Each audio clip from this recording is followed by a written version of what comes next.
irreais. Isso pode ser atraente para outros, pelo menos por um tempo. Em alguns casos, a autoconfiança infundada é contagiante e ajuda as pessoas à sua volta a se sentirem mais confiantes também. Devo admitir que, apesar de todas as trapalhadas, Jimmy era uma boa companhia para sair. Você se sentia indestrutível perto dele. O problema da arrogância é que pessoas assim precisam se sentir bem consigo mesmas o tempo todo, mesmo que à custa dos outros. E como é uma necessidade constante, as pessoas arrogantes acabam gastando a maior parte do tempo pensando no próprio umbigo. Afinal de contas, não é simples se convencer de que seu peido não fede, ainda mais se você é um grande bosta. Depois que a pessoa começa a achar que tudo que acontece na vida dela lhe confere ainda mais importância, é extremamente difícil livrá-la desse padrão de pensamento. Qualquer tentativa de ser razoável é vista como mais uma ameaça à sua superioridade por parte de alguém que não consegue aceitar tamanho talento, inteligência, beleza, sucesso. O arrogante forma uma bolha narcisista ao redor de si mesmo, distorcendo todo e qualquer evento para manter a retroalimentação. Pessoas arrogantes têm apenas duas formas de ver os acontecimentos da vida, ambas relacionadas à sua grandeza: reafirmação ou ameaça. Se algo de bom acontece a elas, é fruto de algo incrível que fizeram. Se algo de ruim acontece, é porque alguém está com inveja, tentando derrubá-las. A arrogância é impenetrável.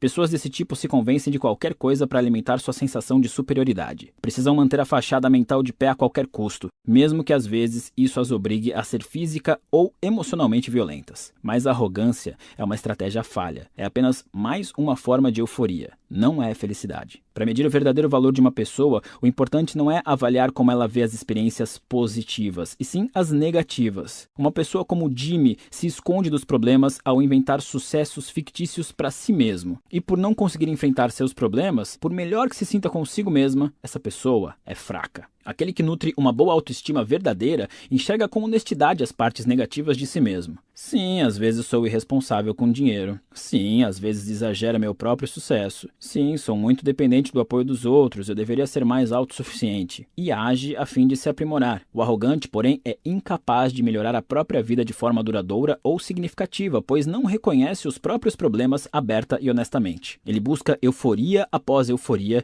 e chega a níveis cada vez mais elevados de negação.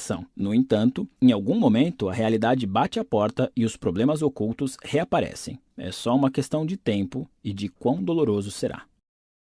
Faixa 2. Um dia a casa cai.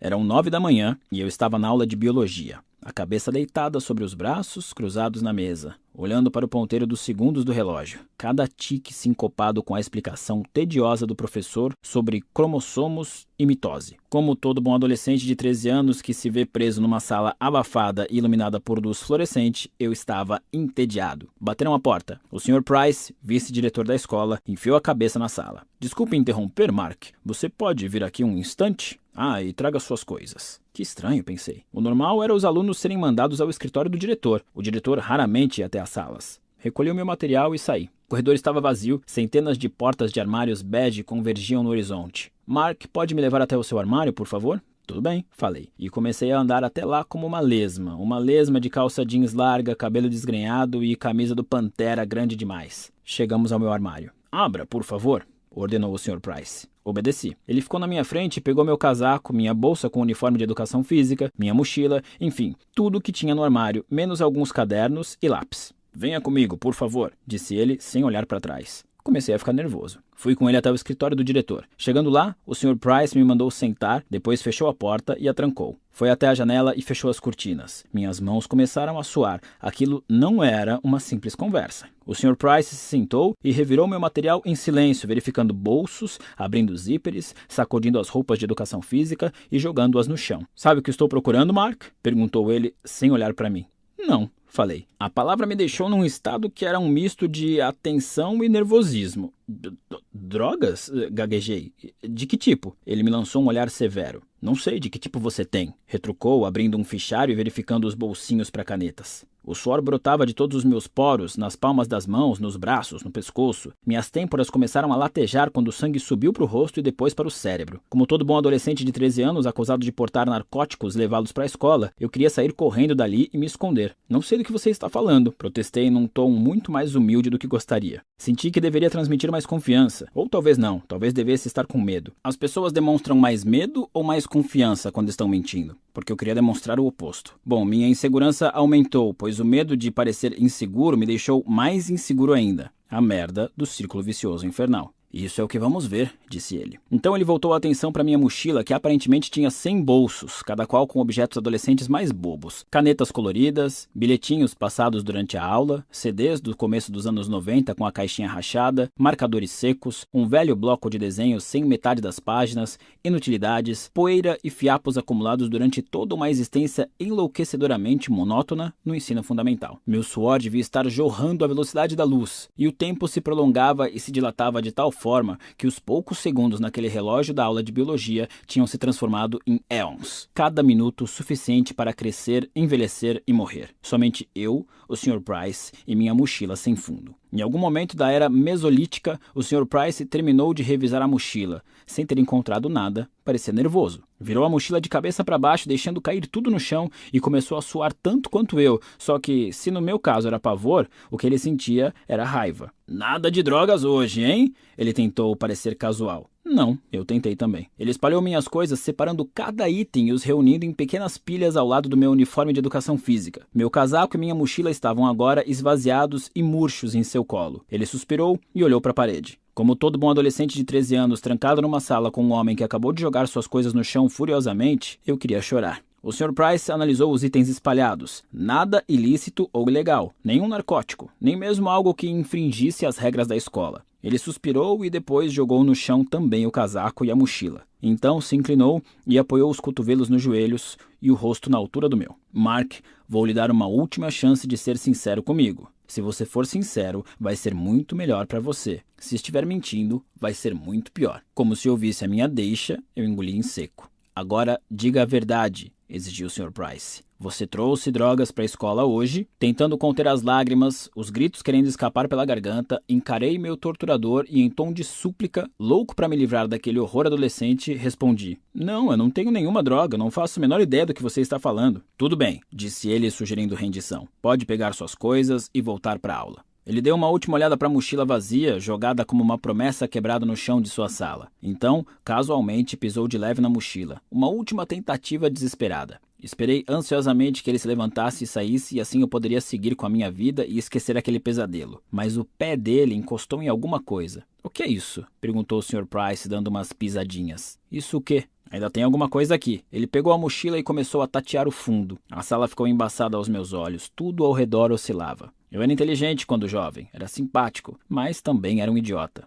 Digo isso no sentido mais amoroso possível. Eu era um idiota rebelde e mentiroso, irritado e cheio de ressentimento. Aos 12 anos, modifiquei o sistema de segurança da minha casa usando ímãs de geladeira para sair escondido à noite. Meu amigo e eu colocávamos o carro da mãe dele em ponto morto e o empurrávamos até a rua para dirigir por aí sem acordá-la. Eu escrevia redações defendendo o aborto porque sabia que a professora de inglês era uma fanática religiosa. Outro amigo e eu roubávamos cigarros da mãe dele e os vendíamos atrás da escola. Eu abri um compartimento secreto no fundo da minha mochila para esconder maconha. Foi esse compartimento que o Sr. Price encontrou depois de pisar na minha droga escondida. Eu tinha mentido. E, como prometeu, o Sr. Price não pegou leve comigo. Algumas horas depois, como todo bom adolescente de 13 anos, algemado no banco traseiro de uma viatura policial, eu achava que a minha vida tinha acabado. E tinha mesmo, de certa forma. Meus pais me prenderam em casa. Eu não teria amigos no futuro próximo. Fui expulso da escola e terminaria o ano letivo estudando em casa. Minha mãe me fez cortar o cabelo e jogar fora todas as camisetas do Marilyn Manson e do Metallica, o que, para um adolescente em 1998,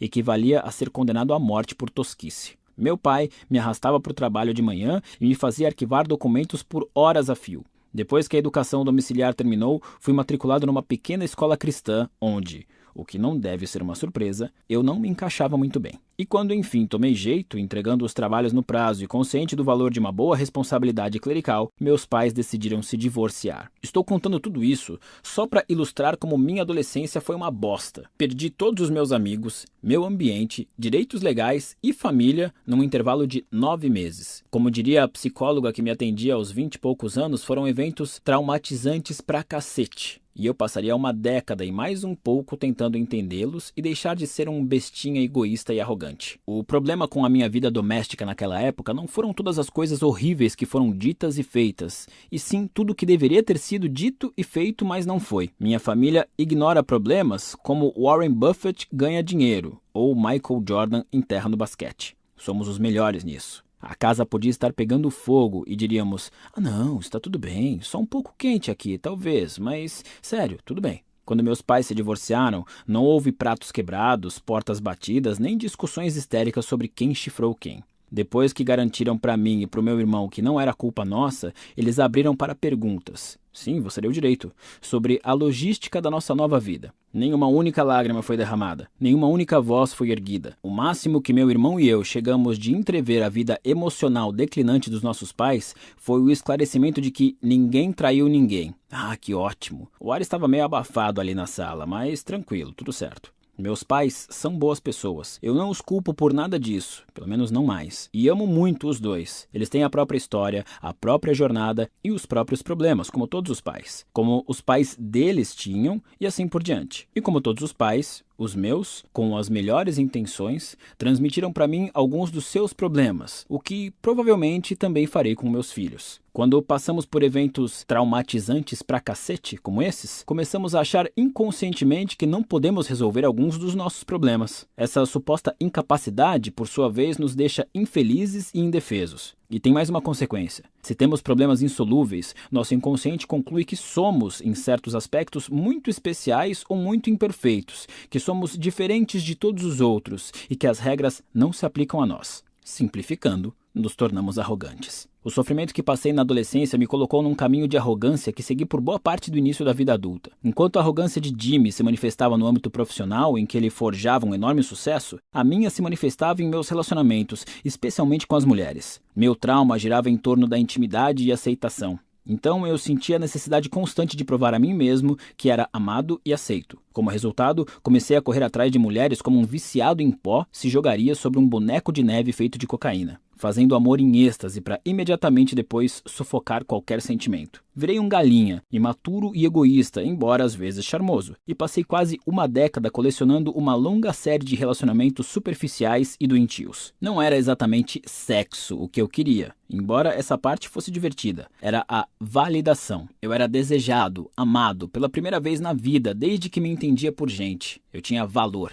Meu desejo de validação logo virou um hábito mental de exagerar a minha importância e de ser autoindulgente demais. Eu me sentia no direito de dizer ou fazer o que quisesse, de trair a confiança das pessoas, de ignorar sentimentos, e depois me justificava com desculpas esfarrapadas. Embora esse período tenha tido seus momentos de diversão e emoção, embora eu tenha conhecido algumas mulheres maravilhosas, minha vida era meio que um constante caos. Vivia desempregado, dormindo no sofá de amigos ou morando com minha mãe, bebendo muito mais do que deveria, me afastando de vários amigos, e quando conheci uma mulher de quem realmente gostava, meu egocentrismo não demorou a estragar tudo. Quanto mais profunda é a dor, mais impotentes nos sentimos diante dos problemas e mais arrogantes ficamos em compensação. Essa arrogância pode funcionar de dois jeitos. 1. Eu sou incrível e vocês são uns merdas, então mereço tratamento especial. 2. Eu sou um merda e vocês são incríveis, então mereço tratamento especial. Por fora são mentalidades opostas, mas por dentro é o mesmo recheio cremoso de egoísmo. Na verdade, é comum ver gente arrogante alternando entre um pensamento e outro. Ou estão no topo do mundo ou o mundo desabou sobre eles, dependendo do dia ou de como estão lidando com seu vício naquele momento. Grande parte das pessoas percebe na hora que alguém como Jimmy é um completo imbecil narcisista porque ele deixa bastante óbvia sua autoestima delirante. O que a maioria não identifica como arrogância é o comportamento daqueles que se sentem sempre inferiores e indignos do mundo. Interpretar tudo na vida como vitimismo constante exige tanto egoísmo quanto a atitude oposta. A mesma quantidade de energia e de autocentrismo delirante são necessários tanto para acreditar que você tem problemas insuperáveis, quanto que você não tem problema algum. A verdade é que não existem problemas únicos e pessoais. Se você tem um problema, é provável que milhões de outras pessoas já tenham passado por isso antes de você. Estão passando agora, ou virão a passar no futuro, inclusive conhecidos seus. Isso não diminui o problema nem anula a dor. Isso não significa que você não é legitimamente uma vítima em algumas circunstâncias. Significa apenas que você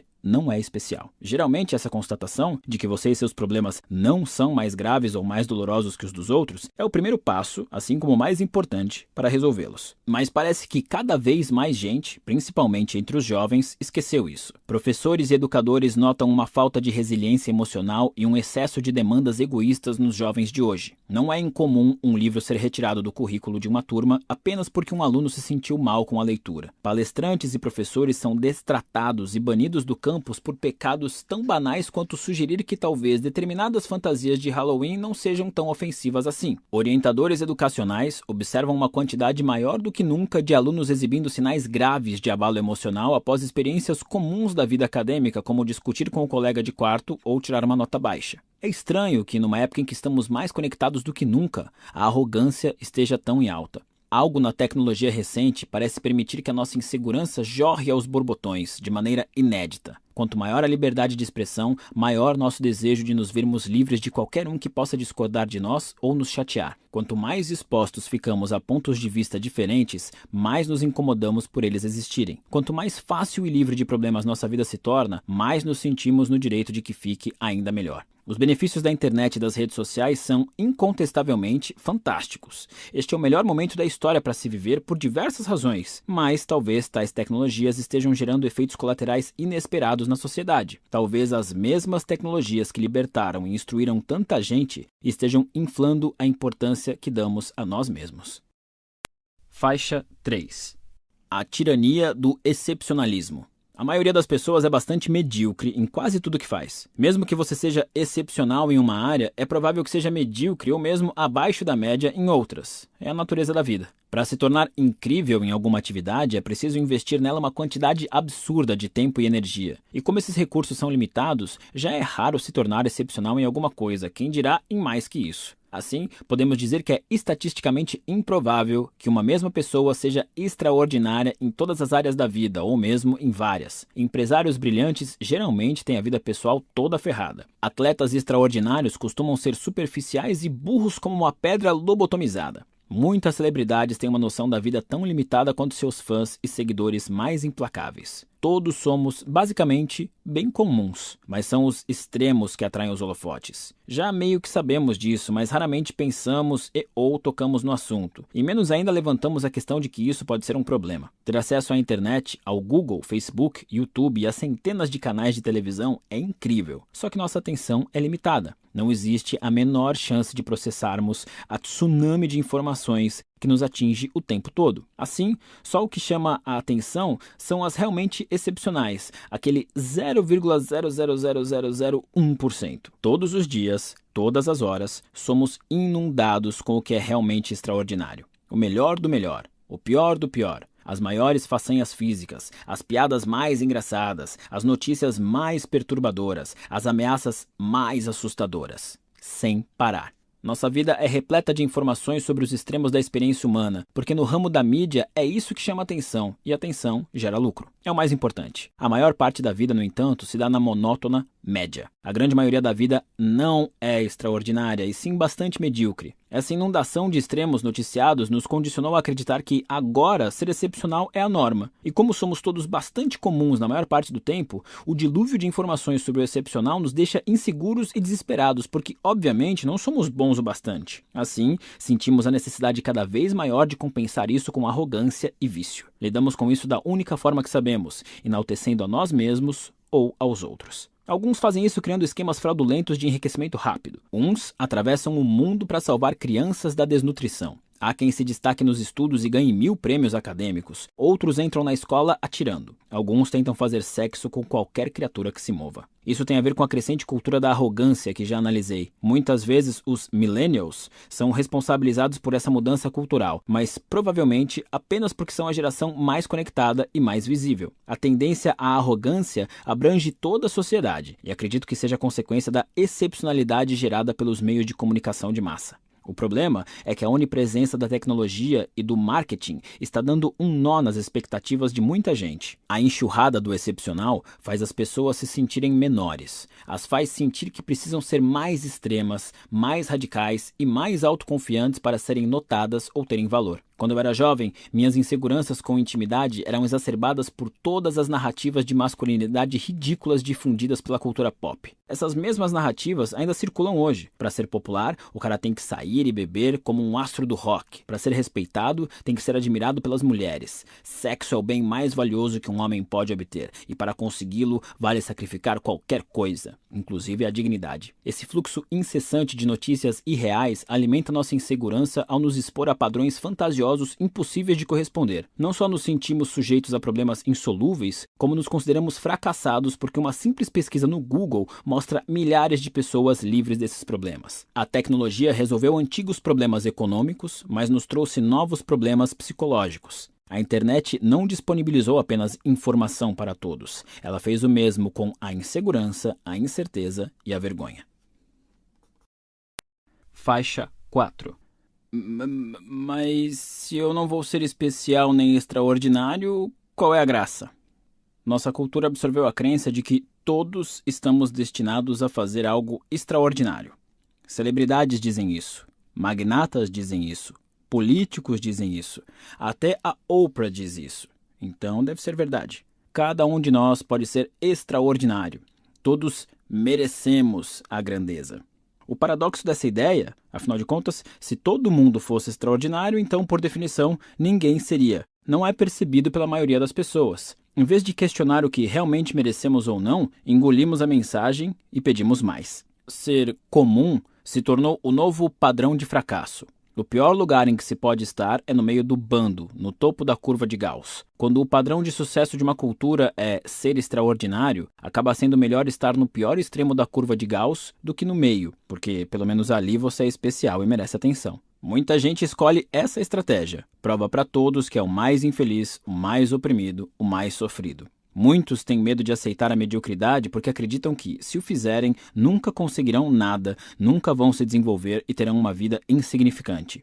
É uma ideia perigosa. Uma vez que você aceita a premissa de que a vida só vale a pena se for notável e grandiosa, também aceita o fato de que a maior parte da humanidade, incluindo você, é inútil e sem valor. E essa mentalidade pode se tornar danosa bem rápido, tanto para você mesmo quanto para os outros. As poucas pessoas que se tornam verdadeiramente excepcionais em algo não alcançaram isso porque se consideram excepcionais. Pelo contrário, elas são incríveis porque são obcecadas por se aperfeiçoar. Essa fixação é derivada de uma crença imperturbável de que, na verdade, não são lá grande coisa. É o inverso da arrogância. Quem se torna excelente em alguma coisa conseguiu isso por entender que não nasceu excelente, é medíocre, comum, mas que pode se tornar muito melhor. Essa ladainha de que todo mundo pode ser extraordinário e alcançar a grandeza é só uma punhetagem do ego. Uma mensagem gostosa de engolir, mas que na verdade não passa de calorias vazias que deixam você emocionalmente gordo e inchado, como um Big Mac para o coração e o cérebro. O caminho para a saúde emocional, como para a física, é legumes e verduras, ou seja, aceitar as verdades sem graça e banais. Como suas ações em geral não importam tanto assim e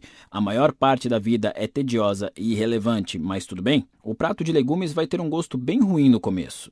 Você não vai querer comer, mas, depois de engolir, seu corpo vai acordar mais potente e mais vivo. Afinal de contas, você não vai mais estar carregando a constante pressão de ser incrível e inovador. O estresse e a ansiedade de ser sempre inadequado e de precisar se provar vai se dissipar. E a percepção e a aceitação da sua existência banal o libertarão para realizar o que realmente deseja, sem julgamento ou expectativas altas demais. Você vai apreciar cada vez mais as coisas simples da vida, os prazeres de ter amigos, de criar alguma coisa, de ajudar alguém em necessidade, de ler um bom livro, de rir com alguém de que você gosta. Que chatice, não? É porque tudo isso é comum, mas talvez seja comum por uma razão, porque são as coisas que realmente importam. Pasta 4. Faixa 1. 4. O valor do sofrimento. Nos últimos meses de 1944, após quase uma década de guerra, a maré estava virando contra o Japão. A economia do país passava por dificuldades. Seus exércitos se dispersavam por metade da Ásia, e os territórios que haviam conquistado pelo Pacífico caíam como dominós para os Estados Unidos. A derrota parecia inevitável. Em 26 de dezembro de 1944, o segundo tenente Hiro Onoda, do Exército Imperial Japonês, foi enviado à ilhota de Lubang, nas Filipinas. Suas ordens eram desacelerar ao máximo o progresso dos Estados Unidos, resistir e lutar a todo custo, jamais se render. Tanto ele quanto seu comandante sabiam que aquela era basicamente uma missão suicida. Em fevereiro de 1945, os norte-americanos chegaram a Lubang e conquistaram a ilha com uma força arrebatadora. Em questão de dias, a maioria dos soldados japoneses tinha se rendido ou morrido, mas Onoda e 3 de seus homens conseguiram se esconder na floresta. Dali em diante, começaram uma campanha de guerrilha contra as forças dos Estados Unidos e a população local, atacando as rotas de abastecimento, atirando em soldados desacompanhados e atrapalhando as forças americanas de todas as formas que podiam. Em agosto daquele ano, 6 meses depois, os Estados Unidos lançaram as bombas atômicas nas cidades de Hiroshima e Nagasaki. O Japão se rendeu e a guerra mais mortífera da história da humanidade chegou a seu dramático fim. Contudo, milhares de soldados japoneses continuavam espalhados pelas ilhas do Pacífico, muitos deles, assim como Onoda, escondidos em florestas sem saber que a guerra acabara. Esses grupos continuaram a lutar e saquear como antes, o que configurou um grande problema na hora de reconstruir a Ásia Oriental depois da guerra. Os governos concordavam que algo precisava ser feito. O exército americano, junto com o governo japonês, jogou milhares de panfletos em toda a região do Pacífico, anunciando que a guerra tinha terminado e que todo mundo deveria voltar para casa. Onoda e seus homens, assim como muitos outros, encontraram e leram esses panfletos, mas, ao contrário da maioria, o tenente julgou que fossem falsos, uma armadilha das forças americanas para tirar os guerrilheiros de seu esconderijo. Onoda queimou os panfletos e continuou a lutar ao lado de seus homens. 5 anos se passaram. Os panfletos tinham parado de chegar. A maior parte das forças americanas já voltara para casa. A população local de Lubang tentava retomar a vida normal de agricultura e pesca. Mas lá estavam Hiro Onoda e seus alegres companheiros, ainda atirando em fazendeiros, queimando as colheitas, roubando gado e matando nativos que se embrenhassem demais na floresta. Então, o governo filipino fez novos panfletos e os espalhou justamente lá, na floresta. Saíam, diziam: "A guerra acabou, vocês perderam." Mas esses também foram ignorados. Em 1952, o governo japonês fez uma última tentativa de atrair os soldados remanescentes ainda escondidos pelos territórios do Pacífico. Dessa vez, cartas e fotos das famílias dos soldados desaparecidos foram espalhadas junto com um bilhete escrito pelo próprio imperador. Mais uma vez, Onoda se recusou a acreditar que a informação fosse real. Mais uma vez, julgou ser um truque dos americanos. Mais uma vez, ele e seus homens resistiram e continuaram a lutar. Mas alguns anos se passaram e os filipinos, fartos de serem aterrorizados, finalmente se armaram e começaram a revidar. Em 1959, um dos soldados de Onoda havia se rendido e outro fora morto. Então, uma década depois, seu último companheiro, um homem chamado Kozuka, morreu em uma troca de tiros com a polícia local enquanto queimava campos de arroz. Ainda em guerra com a população local, 1/4 de século após o término da Segunda Guerra. Onoda, depois de passar mais da metade da vida pelas florestas de Lubang, se viu sozinho. Em 1972, a notícia da morte de Kozuka chegou ao Japão, causando comoção. Os japoneses achavam que os últimos soldados tinham voltado para casa havia anos. A mídia japonesa começou a se perguntar: se Kozuka permanecia em Lubang até 1972, talvez o próprio Onoda, o último bastião japonês da Segunda Guerra, ainda estivesse vivo. Naquele ano, os governos japonês e filipino enviaram grupos de busca para procurar o enigmático segundo tenente. Àquela altura, parte mito, parte herói, parte fantasma. Não encontraram nada. Com o passar dos meses, a história de Onoda se tornou uma espécie de lenda urbana no Japão. O herói de guerra tão insano que não podia ser real. Muitos o romantizavam, outros o criticavam. Alguns achavam que fosse uma fábula inventada por quem ainda acreditava em um Japão extinto havia muito. Foi nessa época que um jovem chamado Norio Suzuki ouviu falar de Onoda. Suzuki era aventureiro, explorador e meio hippie. Nascido depois da guerra, ele abandonara a faculdade e passara 4 anos viajando pela Ásia, África e o Oriente Médio, dormindo em bancos de praças, carros de desconhecidos, celas de cadeia e sob as estrelas. Suzuki trabalhava em fazendas em troca de comida e doava sangue em troca de abrigo. Um espírito livre, talvez meio doidão também. Em 1972, Suzuki precisava de uma nova aventura. De volta ao Japão, achava sufocantes as rígidas normas culturais e a hierarquia social. Detestava a faculdade, não parava em emprego algum. Queria pegar a estrada, voltar a se virar sozinho. Para Suzuki, a lenda de Hiro Onoda era a solução de seus problemas. Uma aventura nova e digna para embarcar. Para Suzuki, ele seria a pessoa que encontraria Onoda. Bem, grupos de busca organizados pelos governos japonês, filipino e americano não conseguiram achar o homem. As forças policiais locais faziam varreduras na floresta havia 30 anos sem resultados. Milhares de panfletos não tinham dado em nada. Mas foda-se tudo isso, porque aquele hippie inútil que tinha largado a faculdade seria o único capaz de encontrá-lo. Desarmado e sem treinamento militar ou de reconhecimento, Suzuki viajou para Lubang e começou a vagar sozinho pela floresta. Sua estratégia era gritar o nome de Onoda bem alto e dizer que o imperador estava preocupado com ele. Encontrou o tenente em 4 dias.